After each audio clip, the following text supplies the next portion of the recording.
Hi guys, Scatlink here. Welcome to my modding showcasing sub-series, Hats Off to You, a series of which we try out community-created hats, costumes, functions, singular levels, full chapters, or time rifts created by the Hat in Time fan community via the Steam Workshop. This will also include any challenge roads of which will have their own video dedicated to earning ourselves a trophy, of which would otherwise be permanently missed. In this episode, we are, well, once again a bit late for challenge road number 9, but the reason is because, as you probably already aware due to our current get-up, we just had to solve a case in the Alpine Skyline, which I was also late for. I probably wouldn't have been late if I didn't have to split some of my Death Wish episodes into multiple. I did 2 videos and I had to be split into 2 each, so that was 4 videos, and then we have 4 videos just as well as the previous challenge road just for all that. So we're a little bit behind to the party at the moment, which I'm trying to play catch up here. So yeah, we got challenge road number 9, and it's kind of interesting. Of course, I played them in my own time because I want to get it on my own personal file. But obviously we're in the Let's Play file so we can earn the trophy on our file. But the thing is that I have a few criticisms. Quite a few. We'll get into that. The Yellow Jello Rift, which is actually pretty cool because it's kind of similar to the Blue-Purple Rift. The Blurple Rift, if people want to call it that. It's kind of similar to that. Made for the 2019 Blue Rift Community Modding Jam. Simple yellow rift with some jello. You need the Dweller Mask and Sprint Hat, but the time stop is... Well, you need the Dweller Mask and Hookshot. It doesn't say that here for some reason, but the Sprint Hat and time stop are optional. Right, so... Not much to read about there. What was the name? It was Zockulet. I think is how that's pronounced. Zocklet. So, there we are. And we also have the Casino Rift, which is literally just a bunch of different casino items strewn about as platforms. With one... Well, it's not just one, but in concept there is one thing that I do actually want to point out while going through this, is that it's got the Wheel of Fortune. A short time rift with a casino theme, traverse poker chips and cards and roulettes to break in and grab the timepiece. Its first mod level, and it's quite big and ambitious for what it is, but still, we'll talk about a few things. Also, additional credit to Mr. Brules, who helped to figure out a lot on how to mod, and was close to quitting. It doesn't say that here, but it says it on the Steam page, which you can easily view in the... If I click that, would it actually just take me straight to the page? It will, but can I scroll down? I can't actually move. Oh, Jesus, okay. There's some weird delay, and I don't know why. Can I not scroll down a bit more? It just keeps going back up, and I'm not pressing up. I'm pressing down on both analog sticks. The control pad. I don't know why it breaks when using the controller. It just lags when the game's active. But if I press home right here, I mean, I keep bringing this up, but here I have no lag, and it's the same overlay. For whatever reason, the workshop's just very broken with me in gameplay. I have no idea why. Anyway, enough about that. Enough of my technical issues. Let's hop into this. Only 2 levels long. Just a little bit of trial and error that can be a little bit bad. Of course, once again, we'll be clipping in for when we actually, you know, go for our actual Rift tokens for rolls and all that. So we'll get ourselves some nice pair of glasses. And yeah, it's basically a blue lit Rift, but it's all yellow coloured. So it's like a what's the term? A Yule Rift? I'm trying to think of the term, like blue and purple is Blurple, so yellow and purple, maybe it's not purple, is it? It's yellow and blue, definitely, so, Boo Yellow? Blello? Bello. I'll go with Bello. There is one token that we can get in this, and I didn't do that right, so I'm gonna fall. That's fine, I can heal up. Starting on a better note here, let's get back to the wall, and there is one token to grab throughout the entirety of the challenge road, and it's actually in this very level. All we got to do is pretty much just scale this wall into what you think is the direction. I want to hug this side of the wall, jump back and activate the hat so I can stand here, so I'll climb up again, and the token is literally right here, en route, and this is... After grabbing this, we immediately come to my first criticism. That's where you're supposed to go, but... there doesn't seem to be, like, any way we can make it to those balloons. The ponds are just floating in a line. Okay, fair enough. So, I guess that I need to jump onto this big old thing and get launched. Nope, that big vacuum that I fell completely through is not solid. I don't like that. Because that's... How do you miss something that big? You don't. And it's that close so that you can reach it. Which is also not good, because normally you keep things that big, like, in the distance. So people can't reach them.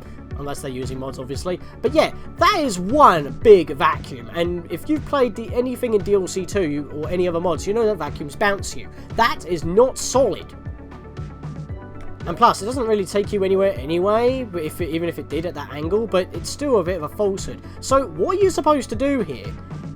You literally just have to know, I'm going to jump for these ponds and land on an invisible platform. This is the only instance in the entire level that you have to walk on an invisible platform. And I didn't like that. And if you didn't know that you have to jump from this pond onwards, you're just going to go into a free fall anyway. So, yeah, you got to know that. I don't like that at all. That beginning part is like 2 fake outs in one. It tricks you out in which way you got to go. And the way you think you got to go, it's not even solid. I don't like that at all. So, that's a major criticism I have. Other than that, though, the rest of the level looks pretty cool. Got some DLC 1 elements right here from the Sea Cruise. Oh, not you. I hate you. Get out of it. My phone just went off. That keeps going off in my videos. I keep forgetting to mute it. And then again, I might get a message I might need to check, so I have to check it out, like, in between videos. So I plan on making another video today, because it's the 5th of October, for those who know what that date means for Hacking Time veterans. We'll get in that in the next episode. But here, we've got, like, blinking blocks that kind of swap to a beat, but it doesn't go with the beat of the music. So that's kind of off-putting. Probably don't include that unless it's timed to the beat of the music, but then again, when you pause the music, it can also be desynced. But as long as you can, like, jump between one another and immediately jump to the next one, you're pretty much good. So that's not that big of a problem, that's just a small criticism. The first part, though, a big criticism. Also, as I said, I don't know why the camera gets stuck on the dweller wall, because it's not even tangible, unless you use your hat, so you just can't see what you're doing. I mean, I don't know if that's something that's like how the camera acts during mods or whatnot, and I just realised I need to have the dweller mask. You might have noticed something on screen for a second there. I'll mention that in the next episode. It's going to be dedicated to that sort of stuff. Got to just jump onto some cheese here, which act as cookies because they're going to disappear. I'm guessing they're just retextured. Dweller green, dweller blue. Keep jumping across. I did not get hit. That was kind of really close. But we're pretty much on our final stretch here, actually. Got Pac-Man cheese over there, but this is more important. Spinning fire jets. It might be a bit hard to time your movements, but basically the flames match up with the little pins on the floor. So as long as you're in between each pin, you will not get burned. So just make sure that you're in between each gap between the pins, and you should be Gouda. Get it? Because Gouda's cheese. Aha! I did not do that right. Oh, really? I've got to do this bit again? Wow. As soon as I'm like, oh yeah, that's easy, I mess up the next bit. It's fine. I can get back there really quick. It's not an issue. There we are. Right, let me try that again. Oh, come on. I mean, I angled myself. That's bad. I don't normally have trouble with this one. I got this first try in my original file. There we go. That's what I needed to do. So what I need to do now is get onto one of these ends, but not all the way so I fall through. Because then we just got to start walking forward and jump. There we are. That's all I need to do. I tanked a bit of hit with the fire there, but I shouldn't have had to. I could have probably skipped a block there, but I would have been out of sync, so I don't want to do that. I always recommend doing a lunge cancel to have a bit of extra air time. There we are. And we are at the end. Look at this, some lemon jello. Hi, just wanted to thank all of you that supported me while making this mod. So those who taught how to do many things in the editor, and to those who believed in me even though I almost quit. Had it not been for you all, I probably would have been able to submit this for the community jam in time. And also thank you, player, for deciding to subscribe to my little mod. Have some jello, you earned it. And what else I was trying to show in the workshop's description is that he also says thank you for including this in the latest challenge road. I feel so honoured. because this is my first. It's like one of my first levels, and I agree. This is really good for like a first level. I mean, it's got a lot of ambitious ideas to it. It's just that maybe the invisible platform with the non-tangible vacuum. Maybe move the vacuum a bit farther away so it's not so obvious that you can jump to it, and maybe not have an invisible platform. So the yellow-blue rift actually does give us a role, as I've mentioned many times. It's if they set the level to do so, the person who creates the mod. So we get another role here. Oh! You know what? We'll have that as well. It's quite cosmic. The NightSky Jacket. Kind of reminds you of Rifts. It's just a jacket, but it's got like a nice cosmic pattern to it, so we'll be showing that off once we've done the rest of our roles. And getting the mod rift tokens. So yeah, starting off this level, we actually have a title card. That's kind of cool. So, a bit of custom artwork right there. That I like. What I don't like is the end of this level. We'll get to that in a bit. So, we've still got 3 lives remaining. We haven't taken much damage. That's pretty cool. So, let's go get something a little bit more helpful here. Let's get the sprint hat. I mean, I guess that's not really that helpful in this particular level, but I prefer having the sprint hat than anything else. We got to jump all over these casino objects, which can feel a bit janky at times because I am trying to keep my foot in here and I'm not getting good jumps. There we are. That's better. Yeah, we're literally just jumping all over this. Now, immediately, another one of my concerns, this level pretty much makes you doubt what you're standing on. Because there's objects literally everywhere. And you're going to see at some points what's solid and what's not. These are basically like red platforms. They will drop when you land on them, and I did not land on that properly. And I kind of bugged out for a second there while falling. Not exactly happy with how small these chip platforms are either, because precision platforming, not really a fan. This is definitely the hardest part of the 9th challenge road. I'm already on the 9th challenge road. That's crazy to think of. Only one of them lasted for 3 weeks. The others have lasted for about 2. Right, so let's see if we can land on these again. These are so, literally, paper thin. It kind of puts me on edge while I go through it. But that's our first checkpoint done. We don't have to worry about anything there. There's no collectibles in this, as I've already mentioned. Sparta U. I need these 2 health pickups. And hopefully I won't have to use the other 2. Hello there, buddy. Hello, small child. Would you like to gamble with Mafia? Mafia promised not to 2 parents. Mafia don't know how to gamble, but Mafia will try best anyway. Okay, small child, take this card. Mafia promised not to peek. The Mafia gave you a 4 of Hearts card. And now, Mafia will guess small child's card. If Mafia is right, Mafia takes all of your pawns. If small child is right, Mafia only take half your pawns. That's not fair! Now, I'm literally getting nothing out of this. If I get it wrong, I lose all my money. If I get it right, I lose half of my money. I gain nothing out of this. Excuse you? Well, I'm going to give you the less amount possible. Does small child have a card with 4 hearts? No? What? Mafia was sure to give small child 4 heart card.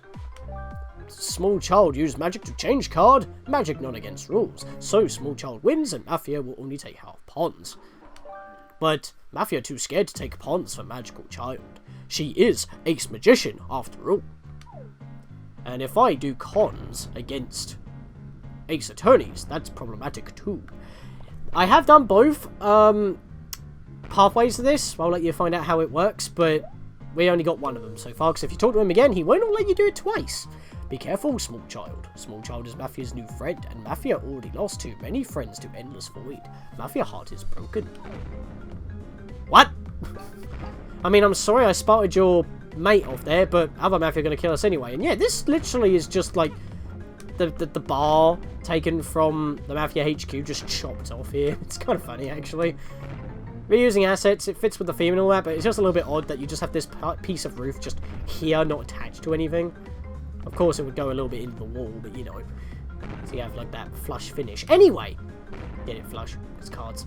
The ending's over there, and we have an ice panel here. We need to activate this ice panel so we can use it. We got to go this way, and we got to go over this way. Now, here's a thing that kind of throws me off for a loop.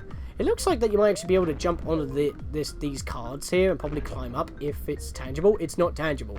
But another problem is that a lot of things that are strewn about here aren't solid. If we hop into this Wheel of Fortune wheel here, which actually does spin around, you might be thinking, you know what, I don't want to be spinning around and I'll jump onto that bit, but you fall right through it. And then you fall through the bit underneath as well. When I was first going through this, it was making me question what was tangible and what's not, because I didn't want to continuously spin, so I thought I'll stand in the middle. Nope, that spins as well. This bit that don't move, that spins as well. The very outer edges you saw with the lights, that spins around as well. That's not solid. And I didn't mean to actually fall there, got flung off the side. Well, there goes these two ponds. Get off that. I don't want to be on that. I'm just trying to make a point here. Basically, on my first time playing through this, my phone's gone off again. Trying to make a point, god damn it, that this level messes with your perception on what is solid and what's not, because, like, other wheels may not be solid. Some stack of chips may not be solid. Oh, really? You didn't grab the ledge? Come on! What's going on here? That was not fair. She should have grabbed the ledge. Okay, sped back up here. Let's hop on it here again. There we are. Bloody hell, as soon as I mentioned that. Second guessing myself. I know what I'm jumping on now. I know what's solid and what's not. I mean, it may be obvious to you, but in some cases, I was getting mighty confused. And this is probably my least... No, this is definitely my least favourite level of this particular challenge road. It's not fun. I did not even see that fire. I'm actually trying to move away from the fire, and I'm getting my butt burned, so that's not helpful. I'm about to die, actually. But that's literally all we needed to do here. Now, you might be thinking, where do you go from here? That's when you have to head back, because I didn't initially see that I could go this way, because I didn't know what's solid and what's not. I'm pretty sure that those tables down there, only the ones that they are standing on, is solid. The others are not. Do not get hit by them, obviously, because that would be bad news. That's not exactly helpful, but at least he committed suicide. That doesn't look like you can jump on it, but you can grab the ledge. Thankfully, it actually happened that time. Dodge these two guys. This guy's actually going to chuck cans at us, so I do actually want to take this guy out, because he's going to be a pain. But that triggers the other two to fight you as well, so... yeah, that's not exactly fun! I was trying not to get hit. Dang it. Well, it's been quite a while since I actually lost a life to challenge roads. I mean, I know I was being a little bit sloppy there at that point, but that's not that big of an issue.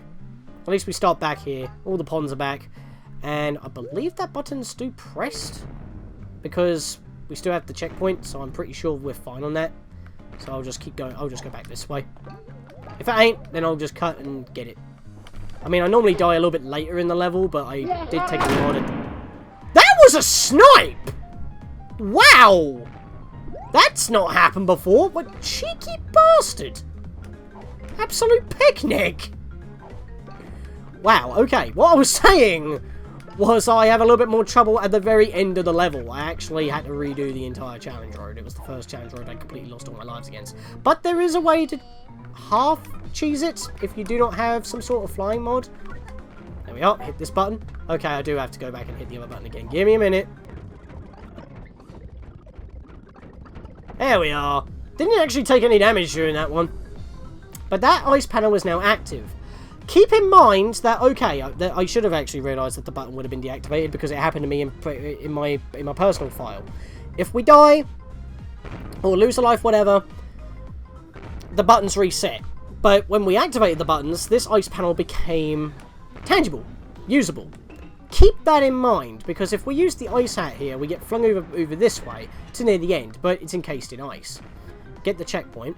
If we use this again, we get flung back over here, back onto this ice panel, so we can go back and forward. So there are no health ponds around here, so if we need health ponds, we need to go back on ourselves, back to that area. There's 4, well, 3 now because I healed, but there's 4, so that's helpful to know as well. So what do we do around here?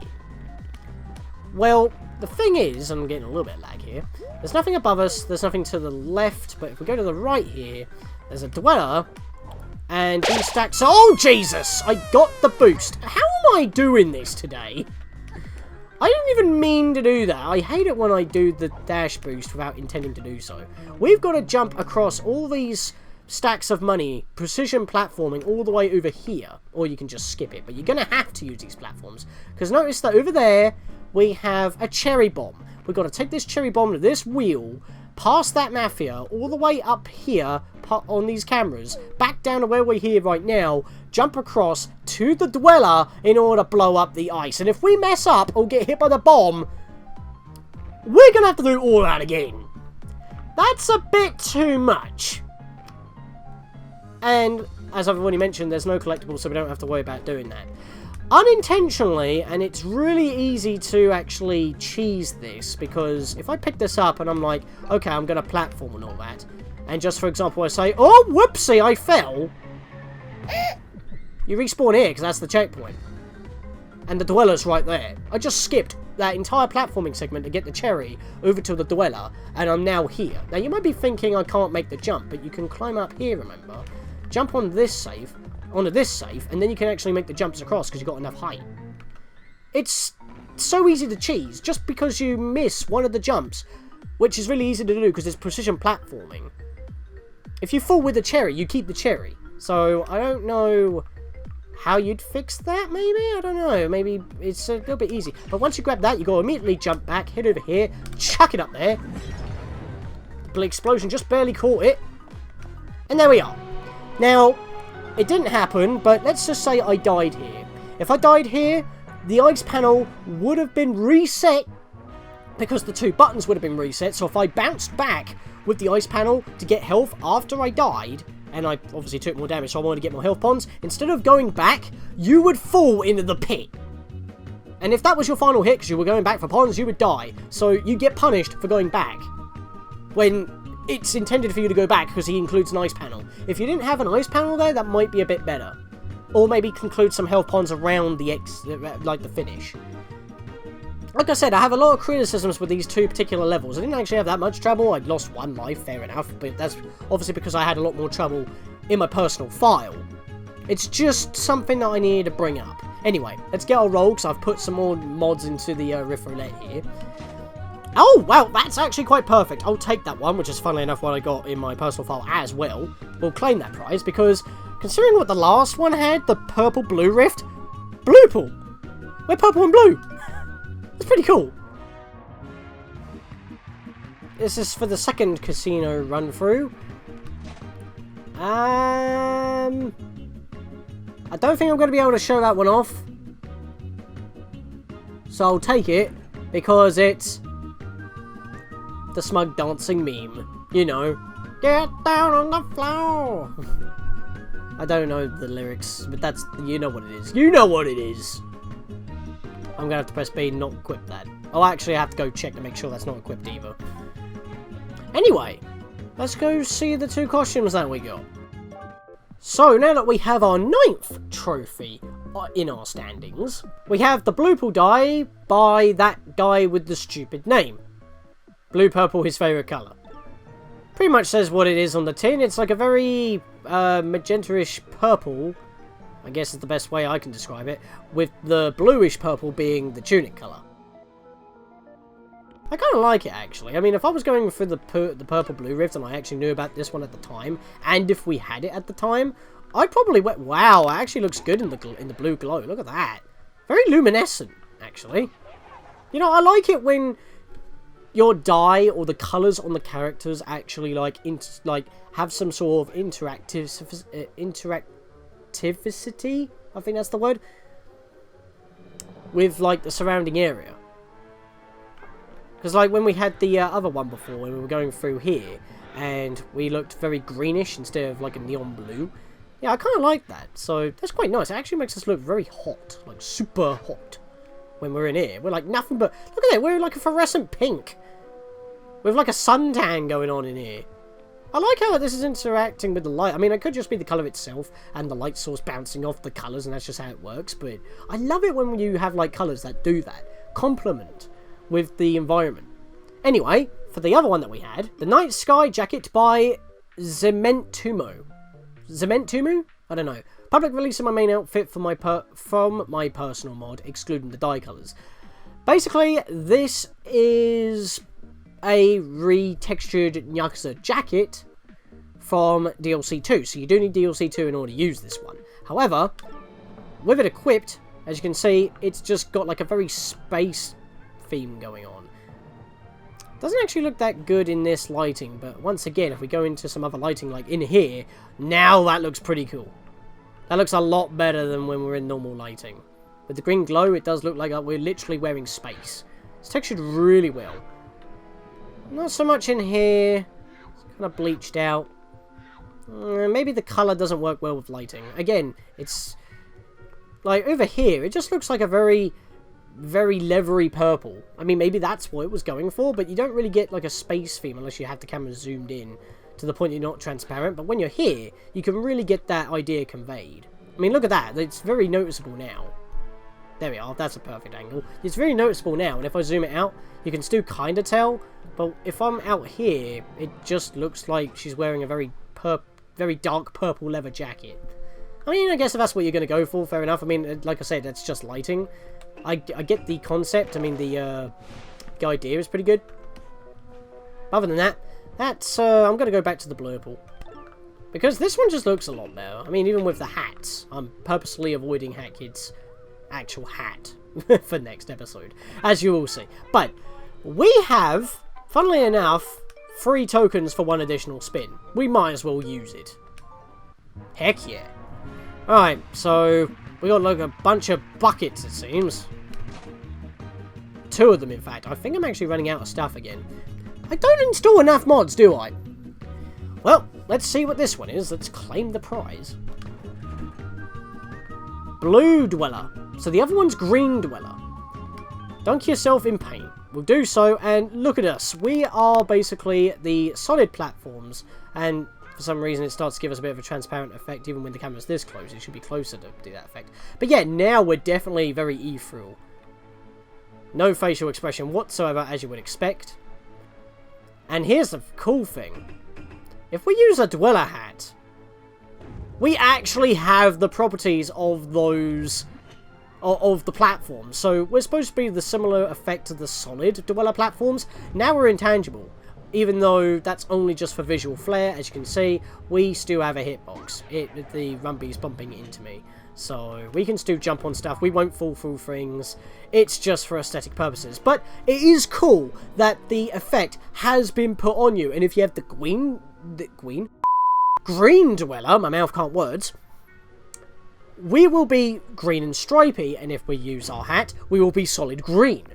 I love how that's actually been implemented. When we get the green one, I'll definitely show that off, but as I've just told you, is pretty much how the platforms react in the main game. You are that, but without the hitbox properties, only the visual, and it's pretty cool. Look at this! You gotta admit, that's pretty cool. And considering that we just did nothing but rifts in the challenge road, it's quite fitting. But yeah, being all ethereal as we are, in the next episode, guys, we celebrate the 2nd anniversary of A Hat in Time. A little belated, but I am recording this and the next episode on the 2nd anniversary, the 5th of October, 2019. With that, guys, we're going to be doing some 2nd anniversary centric mods. See you guys then.